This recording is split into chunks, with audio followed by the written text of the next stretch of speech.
ಗ್ರಹಸ್ಥಿತಿಗಳ ಬದಲಾವಣೆಗಳು ತುಂಬಾನೇ ಚೇಂಜಸ್ ಆಗುತ್ತೆ. ಏನೇನ್ ಚೇಂಜಸ್ ಅಂತಂದ್ರೆ, ಗುರು ಸಾಧಾರಣವಾಗಿ ನಿಮ್ಮ ರಾಶಿಯಲ್ಲೇ ಇದ್ದಾಗ ಏನ್ ಫಲವನ್ನು ಕೊಡ್ತಾನೆ? ಆರೋಗ್ಯವನ್ನ ಕೊಡ್ತಾನೆ. ಫಸ್ಟ್ ದೀರ್ಘಾಯುಷ್ಯ ಯೋಗ, ಪ್ರಬಲವಾದ ಕಠಿಣವಾದ ಕೆಲಸಗಳಲ್ಲಿ ಜಯಪ್ರಾಪ್ತಿ, ಹಣವಂತರಾಗ್ತೀರಾ, ಬಲವಂತರಾಗ್ತೀರಾ, ಅಂದ್ರೆ ಹೆಚ್ಚಿನ ಸ್ಟಮಿನಾ ಎನರ್ಜಿ ಇರುತ್ತೆ ನಿಮಗೆ. ಮತ್ತೆ ಕರ್ಕಾಟಕ ರಾಶಿ ಗುರು ಗೋಚಾರ ಫಲ ಹೇಗಿದೆ ಅನ್ನುವಂಥದ್ದನ್ನ ಇವೆಲ್ಲ ನೋಡೋಣ. ಪ್ರಮುಖವಾಗಿ ಗುರುವಿನ ಬದಲಾವಣೆ ಅನ್ನುವಂಥದ್ದು ಇದೇ ವರ್ಷ 2026 ಜೂನ್ 2ನೇ ತಾರೀಕು ನಿಮ್ಮ ರಾಶಿಗೆ ಪ್ರವೇಶವಾಗ್ತಾ ಇದೆ. ಕಳೆದ 1 ವರ್ಷಗಳಿಂದ ಗುರು ಕರ್ಕಾಟಕ ರಾಶಿಯವರಿಗೆ 12ನೇ ಮನೆಯಲ್ಲಿ ಇದ್ರು.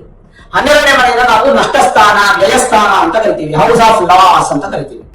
ಯಾವಾಗ ಗುರು ನಷ್ಟಸ್ಥಾನದಲ್ಲಿದ್ರು ಈ 1 ವರ್ಷ ನಿಮ್ಮ ಫಿನಾನ್ಷಿಯಲ್ ಬಹಳಷ್ಟು ಬದಲಾವಣೆಗಳಾಗ್ಬಿಟ್ಟಿರುತ್ತೆ, ಏರುಪೇರಾಗ್ಬಿಟ್ಟಿರುತ್ತೆ. ಸ್ವಲ್ಪ ಕನ್ಫ್ಯೂಷನ್ ಸ್ಟೇಜಸ್ ಜಾಸ್ತಿ ಆಗೋಗಿರುತ್ತೆ, ಸಿಕ್ಕಾಪಟ್ಟೆ ಹಿಂಸೆ ಆಗೋಗಿರುತ್ತೆ, ಒಂದ್ ಹಂತಕ್ಕೆ ಕೆಲಸಗಳಲ್ಲಿ ತುಂಬಾ ನಿಧಾನ ಆಗ್ಬಿಟ್ಟಿರುತ್ತೆ, ಆಗ್ಬೇಕಾಗಿರ್ತಕ್ಕಂಥ ಕೆಲಸಗಳು ಕೂಡ ದೂರ ಆಗ್ತಾ ಇರುತ್ತೆ. ಇದೆಲ್ಲ ಕೂಡ ನೀವು ಅನುಭವಿಸಿದ ಈ ಒಂದು ವರ್ಷದಲ್ಲಿ. ಆದ್ರೆ ಜೂನ್ 2ನೇ ತಾರೀಕು 2026ಕ್ಕೆ ನಿಮಗೆ ಗುರು ನಿಮ್ಮ ರಾಶಿಗೆ ಪ್ರವೇಶವಾಗ್ತಾರೆ. ನಿಮ್ಗೆ ತಿಳಿದಿರಿ, ಗುರು ಯಾವ ರಾಶಿಯಲ್ಲಿ ಇರ್ತಾರೋ ಆ ರಾಶಿಗೆ ಒಳ್ಳೇದಲ್ಲ, ಆಕ್ಚುಲ್ ಕೆಟ್ಟದು. ಜನ್ಮ ಗುರು ನರವ ದುಃಖಂ ಅಂತ ಅದಕ್ಕೆ ಹೆಸರು, ಸ್ತೋತ್ರ ಶ್ಲೋಕ ಹೇಳುತ್ತೆ. ಆದ್ರೆ ಕರ್ಕಾಟಕ ರಾಶಿಯಲ್ಲಿ ಮಾತ್ರ ಎಕ್ಸಾಮ್ಷನ್ಸ್.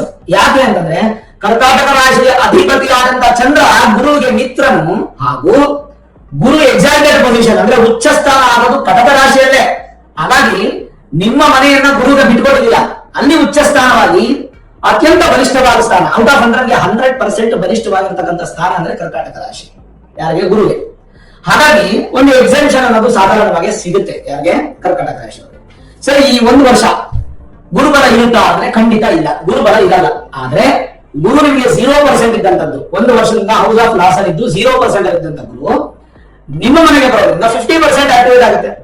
ಒಟ್ಟು 379 ದಿನಗಳು ಅಂದ್ರೆ 2027 ಜುಲೈ 15 ತಾರೀಕಿನವರೆಗೂ ನಿಮಗೆ 379 ದಿನ ಗುರು ಬಂದು 50% ಆಕ್ಟಿವೇಟ್ ಆಗ್ತಾರೆ.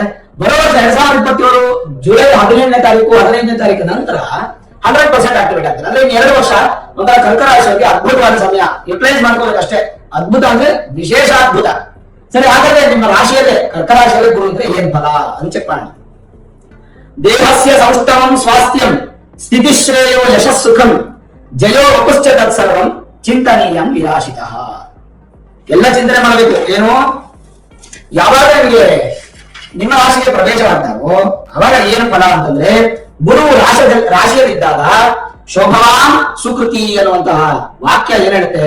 ನ್ಯಾಯ, ಧರ್ಮ, ಸತ್ಯದಲ್ಲಿ ಶ್ರದ್ಧೆ ಉಂಟಾಗುತ್ತದೆ, ಆಸ್ತಿಕರಾಗ್ತೀರಾ, ಹೆಚ್ಚು ದೇವರ ಮೇಲೆ ನಿಮ್ಮ ಗಮನ ಇರುತ್ತೆ, ದೈವಾನುಗ್ರಹ ಹೆಚ್ಚಿರುತ್ತೆ. ಮತ್ತೆ ವಿಶೇಷವಾಗಿ ನಿಮ್ಮ ಕಣ್ಣಿನ ಸಮಸ್ಯೆಗಳು, ಕೂದಲಿನ ಸಮಸ್ಯೆಗಳು ದೂರವಾಗಿ, ಕಫದ ಸಮಸ್ಯೆಗಳು ದೂರವಾಗಿ, ಲಂಗ್ಸ್ ಪ್ರಾಬ್ಲಮ್ ಇನ್ನೊಂದು ಮತ್ತೊಂದೆಲ್ಲ ನಿಮಗೆ ಕಡಿಮೆ ಆಗುತ್ತೆ. ಯಾರು ಅಡ್ವೊಕೇಟ್ ಇದ್ದೀರಾ, ಜಡ್ಜ್ ಇದ್ದೀರಾ ಅಂತ ತುಂಬಾ ಅನುಕೂಲ, ಧಾರ್ಮಿಕ ಮುಖಂಡರಿಗೆ ಎಲ್ಲ ತುಂಬಾ ಒಳ್ಳೆಯ ಗುಣ ಅಂತ ಸಿಗುತ್ತೆ. ಜೊತೆಗೆ ಪಾಸಿಟಿವ್ ಏನಪ್ಪಾ ಅಂತಂದ್ರೆ ಇನ್ನಷ್ಟು ಮತ್ತಷ್ಟು ಅಂತಂದ್ರೆ ಅದು ಅತಿಯಾದ ಶುಭ ಫಲ ಅನ್ನುವಂಥದ್ದು ಪ್ರಾಪ್ತಿಯಾಗುತ್ತೆ. ಇದು ಒಂದು ವಿಚಾರ. ಇದರ ಜೊತೆಗೆ ನಿಮಗೆ ನಿಮ್ಮ ರಾಶಿಯಾಧಿಪತಿ ಆಗಿರತಕ್ಕಂಥ ಗುರು, ಇದನ್ನು ನಾವು 2 ತರ ನೋಡಬಹುದು.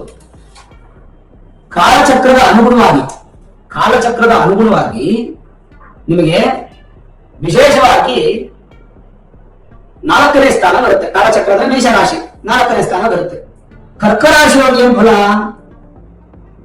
ಕಂಡು ಕೇಳಲಿರುವಂತ ಒಳ್ಳೆಯ ಫಲ. ಯಾವಲ್ಲಿ? 2 ವಿಚಾರದಲ್ಲಿ, ಒಂದು ಧನ, ಇನ್ನೊಂದು ಸಂತಾನ. ಧನಕಾರಕವಾಗಿರ್ತಕ್ಕಂಥ ಗುರು ಎಕ್ಸಾಲ್ಟೆಡ್ ಆದಾಗ ಒಳ್ಳೆಯ ಹಣ ಸಂಪಾದನೆ ಚೆನ್ನಾಗಾಗುತ್ತೆ, ಧನ ಧಾನ್ಯ ದವಸ ಹೆಚ್ಚಾಗುತ್ತೆ. ಸಂತಾನ ಅಪೇಕ್ಷಿತ ದಂಪತಿಗಳಿಗೆ ಅತ್ಯಂತ ಶುಭ ಫಲ. ಅತ್ಯಂತ ಅಂದ್ರೆ ಅತ್ಯಂತ ಶುಭ ಫಲ. ಅವಾಗ ಅದು ಕೂಡ ಪ್ಲಸ್ ಪಾಯಿಂಟ್. ನಿಮಗೆ ಏನು ಯೋಚನೆ ಮಾಡೋ ಅವಶ್ಯಕತೆ ಇಲ್ಲ. ಇನ್ನು ಪ್ರಮುಖವಾಗಿ ನಿಮಗೆ ಭಾಗ್ಯ ಸ್ಥಾನಾಧಿಪತಿ ಹಾಗೂ ಋಣರೋಗ ಶತ್ರು ಸ್ಥಾನಾಧಿಪತಿಯು ಗುರುನೇ. ಅದು ಹೇಳುತ್ತೆ ಏನು? ಭಗವಂತನ ಆಶೀರ್ವಾದ ಅನುಗ್ರಹ ಹೇಗೆ ಇರುತ್ತೆ ನೋಡಿ. ಅದನ್ನೇ ನಾನು ಹೇಳೋದು. ನಾವ್ ಏನೇನೋ ಅನ್ಕೋತೀವಿ, ಆದ್ರೆ ನಮ್ಮಂತೆ ಆಗೋದಿಲ್ಲ. ಅದಕ್ಕೆ ಭಗವಂತ ಇನ್ನೊಂದು ಇಟ್ಟಿರ್ತಾನೆ. ಹೆಚ್ಚು ವಿಶೇಷವಾದಂತಹ ಅಭಿವೃದ್ಧಿಯನ್ನು ನಾವು ಹೊಂದಬಹುದು. ಯಾವ ರೀತಿಯಾಗಿ? ಭಾಗ್ಯಾಧಿಪತಿ ರಾಶಿಯಲ್ಲಿದ್ರೆ ಧನ ಕನಕ ವಸ್ತು ವಾಹನ ಮಣಿಮಕುಟಕ್ಕೆ ಇವುಗಳಾದ ಅಷ್ಟೈಶ್ವರ್ಯ ಪ್ರಾಪ್ತಿ, ಶುಭ ಕಾರ್ಯಗಳಿಗೆ ಸಪೋರ್ಟು, ಇದೆಲ್ಲ ತುಂಬಾ ಚೆನ್ನಾಗಿ ಸಿಗುತ್ತೆ. ಈ ಸಿಗೋದ್ರ ಜೊತೆಗೆ ಇನ್ನೊಂದು ವಿಶೇಷವಾದ ಸಂಕೇತ ಏನಪ್ಪಾ ಅಂದ್ರೆ, ವಿದ್ಯಾರ್ಥಿಗಳಿಗೆ, ಬೋಧಕರಿಗೆ ಅಂದ್ರೆ ಟೀಚರ್ಸು, ಲೆಕ್ಚರರ್ಸು, ಪ್ರೊಫೆಸರ್ಸು ಇಂಥವೆಲ್ಲ ತುಂಬಾ ಚೆನ್ನಾಗಿರುತ್ತೆ. ಅದಲ್ಲದೆ ಪಾಸಿಟಿವ್ ಏನಪ್ಪಾ ಅಂತಂದ್ರೆ ಗ್ರಹಸ್ಥಿತಿಯ ಬದಲಾವಣೆಗಳು ತುಂಬಾನೇ ಚೇಂಜಸ್ ಆಗುತ್ತೆ. ಏನೇನ್ ಚೇಂಜಸ್ ಅಂತಂದ್ರೆ ಗುರು ಸಾಧಾರಣವಾಗಿ ನಿಮ್ಮ ರಾಶಿಯಲ್ಲೇ ಇದ್ದಾಗ ಏನ್ ಫಲವನ್ನು ಕೊಡ್ತಾನೆ? ಆರೋಗ್ಯವನ್ನ ಕೊಡ್ತಾನೆ. ಫಸ್ಟ್ ದೀರ್ಘಾಯುಷ್ಯ ಯೋಗ, ಪ್ರಬಲವಾದ ಕಠಿಣವಾದ ಕೆಲಸಗಳಲ್ಲಿ ಜಯಪ್ರಾಪ್ತಿ, ಹಣವಂತರಾಗ್ತೀರಾ, ಬಲವಂತರಾಗ್ತೀರಾ, ಅಂದ್ರೆ ಹೆಚ್ಚಿನ ಸ್ಟಾಮಿನಾ ಎನರ್ಜಿ ಇರುತ್ತೆ ನಿಮಗೆ. ಮತ್ತೆ ಗೌರವಯುತವಾಗಿರ್ತಕ್ಕಂಥ ಜೀವನ ನಡೆಸ್ತಕ್ಕಂಥದ್ದು, ಉತ್ತಮ ವ್ಯವಹಾರವನ್ನು ಮಾಡುವಂಥದ್ದು, ನಾಯಕನಾಗುವಂಥದ್ದು ಅಥವಾ ಮುಂದಾಳತ್ವ ವಹಿಸ್ತಕ್ಕಂಥದ್ದು, ಹೊಸ ಹೊಸ ಜವಾಬ್ದಾರಿಗಳಿರುತ್ತೆ, ದೊಡ್ಡ ಕುಟುಂಬ ವೃದ್ಧಿ ಆಗುತ್ತೆ ನಿಮಗೆ, ಸಹೋದರ ನಿಮ್ಗೆ ಸಪೋರ್ಟ್ ಮಾಡ್ತಾರೆ, ಸಮಾಜದಲ್ಲಿ ಸನ್ಮಾನ ಗೌರವ ಅಭಿವೃದ್ಧಿ ಆಗುತ್ತೆ, ಅಣ್ಣ ತಂಗಿಯರು ಅಣ್ಣ ತಮ್ಮಂದರು ಎಲ್ಲರೂ ನಿಮಗೆ ಸ್ವಲ್ಪ ಸಪೋರ್ಟ್ ಅನ್ನ ಮಾಡ್ತಾರೆ, ಸ್ನೇಹಿತರು ಕೂಡ ಅನುಕೂಲ ಮಾಡ್ತಾರೆ, ಸರ್ಕಾರದಿಂದ ಗೌರವ ಪ್ರಾಪ್ತಿ, ತಂದೆ ತಾಯಿಗಳ ಆಶೀರ್ವಾದ, ಪಿತ್ರಾರ್ಜಿತ ಆಸ್ತಿ ಸಿಗುವಂತ ಸಾಧ್ಯತೆಗಳು, ಕಠಿಣ ಕೆಲಸ ಈಸಿಯರ್ ಆಗುತ್ತೆ, ಸ್ಥಿರ ಆಸ್ತಿ ಸಂಪಾದನೆ ಮಾಡ್ತೀರಾ, ವಾಹನ ಸೌಕರ್ಯ ಒಳ್ಳೆವಂತರಾಗ್ತೀರಾ, ಇದೆಲ್ಲ ನಿಮಗೆ ಅನುಕೂಲ ಆಗುತ್ತೆ. ಜೊತೆಗೆ ಶೀಘ್ರ ಕೋಪಿಗಳು, ಬೇಗ ಬೇಗ ಕೋಪ ಬರುತ್ತೆ, ಅದನ್ನು ನೋಡ್ಕೊಳ್ಳಿ. ಶತ್ರುಗಳನ್ನ ಉತ್ಪತ್ತಿ ಮಾಡ್ಕೋಬೇಡಿ, ಯಾಕಂದ್ರೆ ಋಣರೋಗ ಶತ್ರು ಸ್ಥಾನದ ಅಧಿಪತಿನೂ ಗುರುನೇ. ಶತ್ರುಗಳ ಉತ್ಪತ್ತಿ ಮಾಡ್ಕೋಬೇಡಿ, ತುಂಬಾ ಇಂಪಾರ್ಟೆಂಟ್. ಯಾವುದನ್ನು ಕೂಡ ಕೋಪದಲ್ಲೋ ಅಥವಾ ಆತುರದಲ್ಲಿ ನಿರ್ಧಾರ ತಗೋಬೇಡಿ, ಯೋಚನಾ ಶಕ್ತಿಯಿಂದ ನಿರ್ಧಾರ ತಗೊಳ್ಳಿ, ತುಂಬಾ ಒಳ್ಳೆಯದು. ವಿವಾಹ ಕುರಿತು ಸಮಸ್ಯೆನೇ ಇಲ್ಲ, ಸ್ವಲ್ಪ ವೈರಾಗ್ಯ ಹೆಚ್ಚಾಗುತ್ತೆ, ಅಲ್ಲ ದೇವರ ಮೇಲೆ ಭಕ್ತಿ, ಹಿರಿಯರ ಮೇಲೆ ಭಕ್ತಿ, ಪುಣ್ಯಕ್ಷೇತ್ರಗಳ ದರ್ಶನದೆಲ್ಲ ಹೆಚ್ಚಾಗುತ್ತೆ, ವ್ಯಾಧಿಗಳು ಸ್ವಲ್ಪ ದೂರವಾಗುತ್ತೆ, ನಿಮ್ಮ ಧಾರ್ಮಿಕ ಮನೋಭಾವ ಹೆಚ್ಚಾಗಿ ಅದೃಷ್ಟ ಅನ್ನುವಂಥದ್ದು ನಿಮ್ಮ ಮನೆ ಬಾಗಿಲಿಗೆ ಬರುತ್ತೆ. ಶ್ರಮಕ್ಕೆ ತಕ್ಕಂತೆ ಪ್ರತಿಫಲ ಸಿಗುತ್ತೆ, ನಿಮ್ಮ ಸಂಪಾದನೆ ಜೊತೆಗೆ ಇನ್ನೊಂದು ಸಂಪಾದನೆ ಆಡ್ ಆಗುತ್ತೆ, ಅದು ನಿಮ್ಮದೇ ಆಗ್ಬೋದು ಅಥವಾ ನಿಮ್ಮ ಹೆಂಡತಿಗೆ ಆಗ್ಬೋದು ಅಥವಾ ನಿಮ್ಮ ಗಂಡಂದಾಗ್ಬೋದು ಅಥವಾ ಒಂದು ನಿರ್ದಿಷ್ಟವಾಗಿ ಆಡ್ ಆಗುತ್ತೆ. ಜೊತೆಗೆ ವಿದೇಶಿ ಪ್ರಯಾಣ, ಅದರ ವಿದ್ಯಾಭ್ಯಾಸ, ಅದರ ಉದ್ಯೋಗ, ವ್ಯಾಪಾರ, ಇಂಪೋರ್ಟ್ ಎಕ್ಸ್ಪೋರ್ಟ್ ಬಿಸ್ನೆಸ್ ಅನುಕೂಲ. ದುಷ್ಟರಿಂದ ಪೀಡಿತವಾಗಿ ಸ್ವಲ್ಪ ಕೆಟ್ಟ ಸಹವಾಸಗಳಿಗೆ ಹೋಗದೆ ನೀವು ಅದನ್ನ ಸ್ವಲ್ಪ ಎಚ್ಚರಿಕೆಯಿಂದ ನೋಡ್ಕೊಳ್ಬೇಕು. ಇದು ಒಂದರದ ವಿಚಾರ. ಅಂದ್ರೆ ಎರಡೇ ರಾಶಿ ಭಾವದಲ್ಲಿ ಇದ್ರೆ ಏನಾಗುತ್ತೆ?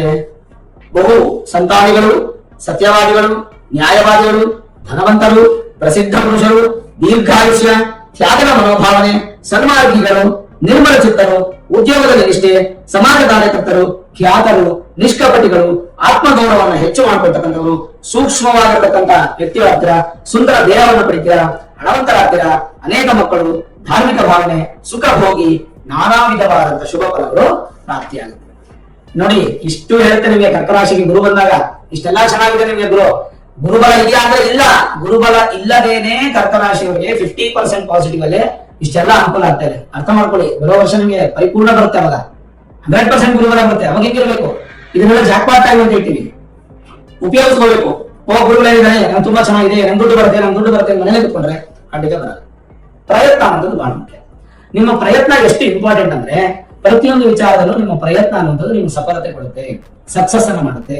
ನೀವು ತುದಿಗೆ ಹೋಗಿ ಪೀಕ್ ಹೋಗಿ ನೀವು ಗೋಲ್ ಅನ್ನ ರೀಚ್ ಮಾಡಬೇಕು ಅಂತಂದ್ರೆ ನಿಮ್ಮ ಪ್ರಯತ್ನ ಬಹಳಷ್ಟು ಮುಖ್ಯವಾಗುತ್ತೆ.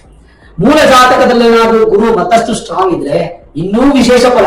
ಅದಕ್ಕೆ ನಿಮ್ಮ ಮೂಲ ಜಾತಕವನ್ನ ಒಮ್ಮೆ ನೋಡಿದ ಜ್ಯೋತಿಷ್ಯರಿಗೆ ತೋರಿಸ್ಕೊಂಡು Vedic astrology, higher astrology predictions ಮಾಡಿಸ್ಕೊಂಡು ಗುರು ಏನಾದ್ರೂ ಮೇಷ ರಾಶಿಯಲ್ಲೋ, ಕರ್ಕ ರಾಶಿಯಲ್ಲೋ ಅಂದ್ರೆ ನಿಮ್ಮ ಜನ್ಮ ಜಾತಕದಲ್ಲಿ ಸಿಂಹ ರಾಶಿಯಲ್ಲೋ ಅಥವಾ ವೃಶ್ಚಿಕ ರಾಶಿಯಲ್ಲೋ, ಧನುರ್ ರಾಶಿಯಲ್ಲೋ, ಮೀನ ರಾಶಿಯಲ್ಲೋ ಇದ್ರೆ ಖಂಡಿತ ವಿಶೇಷ ಫಲ.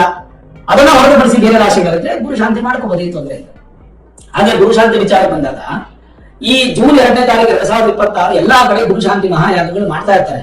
ನಿಮ್ಮ ಊರು ಸುತ್ತಮುತ್ತ ಮಠ ಮಂದಿರಗಳಲ್ಲಿ, ಗ್ರಾಮಗಳಲ್ಲಿ ಮಾಡ್ತಾ ಇರ್ತಾರೆ. ಎಲ್ಲರೂ ಹೋಗಿ ಡೀಟೇಲ್ಸ್ ಅನ್ನ ಫಿಲ್ಅಪ್ ಮಾಡಿ, ಒಂದು 500, 1000, 2000, 5000 ಅಂತ ಪೇಮೆಂಟ್ ಇಟ್ಟಿರ್ತಾರೆ. ಅದಕ್ಕೆ ಹಣವನ್ನು ಕೊಟ್ಟು ರಿಜಿಸ್ಟರ್ ಮಾಡಿ ಗುರು ಶಾಂತಿ ಮಹಾಯಾಗವನ್ನು ಮಾಡ್ಕೊಳ್ಳಿ. ಕರ್ನಾಟಕ ರಾಶಿಯವರು ಬೇಕು, ಯಾಕಂದ್ರೆ 50% ಅದು ಇನ್ 50% ಆಕ್ಟಿವೇಟ್ ಆಗಲಿ. ಬಟ್ ಕರ್ನಾಟಕ ರಾಶಿಯವರು ಯಾವುದೇ ಚಿಂತೆ ಮಾಡೋ ಅವಶ್ಯಕತೆ ಇಲ್ಲ, ಧೈರ್ಯವಾಗಿದೆ, ಭಗವಂತನ ಆಶೀರ್ವಾದ ಇರುವಂತದ್ರ ಮೇಲೆ ತೃಪ್ತಿಯಾಗಿ ಇರುತ್ತೆ. ನೋಡಿರುವ ವೀಕ್ಷಕರೇ, ಕರ್ನಾಟಕ ರಾಶಿಯ ಗುರು ಬದಲಾವಣೆ ಆಗುವಂತಹ ಸ್ಪೆಷಲ್ ವಿಡಿಯೋ. ಈ ವಿಡಿಯೋ ಇಷ್ಟ ಆಗಿದ್ರೆ ಲೈಕ್ ಮಾಡಿ, ಶೇರ್ ಮಾಡಿ, ಮುಖ್ಯವಾಗಿ ನಮ್ಮ ಚಾನಲ್ಗೆ ಸಬ್ಸ್ಕ್ರೈಬ್ ಮಾಡಿ, ಬೆಲ್ ಐಕಾನ್ ಅನ್ನು ಪ್ರೆಸ್ ಮಾಡಿ. ಸರ್ವೇ ಜನಾಃ ಸುಖಿನೋ ಭವಂತು, ಸಮಸ್ತ ಸನ್ಮಂಗಳಾನಿ ಭವಂತು.